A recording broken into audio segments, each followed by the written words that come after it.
Went down to court today for the first time and didn't get to go. They didn't need my testimony today because the testimony of the other witnesses took longer, and it was a learning experience. I get to see that things take as long as they take. You don't know how long people are going to talk, and you have to get through what you have to get through.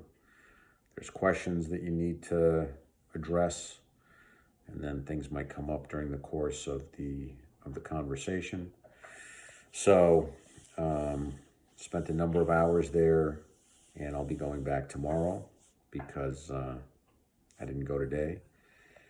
And I was told, I hope we can get you in tomorrow. So there's no guarantee that I'll get in tomorrow. There's a higher chance I'll get in tomorrow.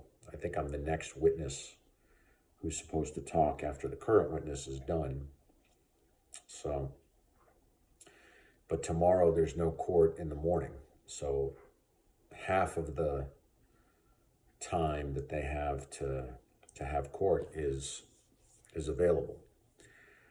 So there's a greater chance that that I won't go if this person's testimony takes 3 hours, which it shouldn't. I think my testimony is probably going to take like 2 hours. And I was walking around these halls and really appreciating the fact that I was there. It would have been easy to be bored and kind of like upset that I wasn't being allowed to go and I'd gone all the way down there. But my perspective was, this is so interesting. And I sat in the courtroom for a number of hours and listened to the testimony of the main defense witness. And it was really interesting. I got to listen in on, kind of what this person's thoughts are, what their thinking is, how they approach things. It was very interesting. And I was thinking about how lucky I am to be in this situation. Most people will never be in the situation that I'm in.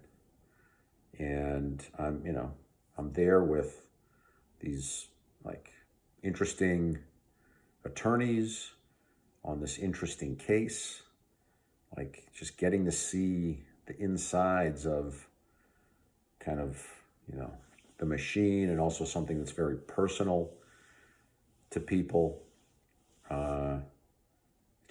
It's interesting. So I'm fortunate to have this opportunity, and I'm fortunate that that I'm present to the fact that I'm fortunate to have the opportunity. It's kind of like, I don't know, being like in Washington, D.C. or something, and getting to see how government works, like at a deep level. Like I'm getting to see something that's rare. Meaning it happens all the time, but it's rare that the average person gets to see it, and I'm getting to see it. And, I guess I'm fortunate, but I've also earned my way to this position, which feels really good. And another thing that I've noticed the past couple of days, I started to talk about this over Thanksgiving, how I noticed how I wasn't celebrating my wins, and how I was really beating myself up for things that I thought were losses that weren't even losses. And I've kind of decided, but also just like naturally, spontaneously, it's starting to happen, to celebrate my wins. And I've had a couple of wins over the last couple of days where I've like raised my hands or even shouted out loud, which is something that I haven't done in a long time, because you need to celebrate your wins. That's the way you show the universe that you appreciate it.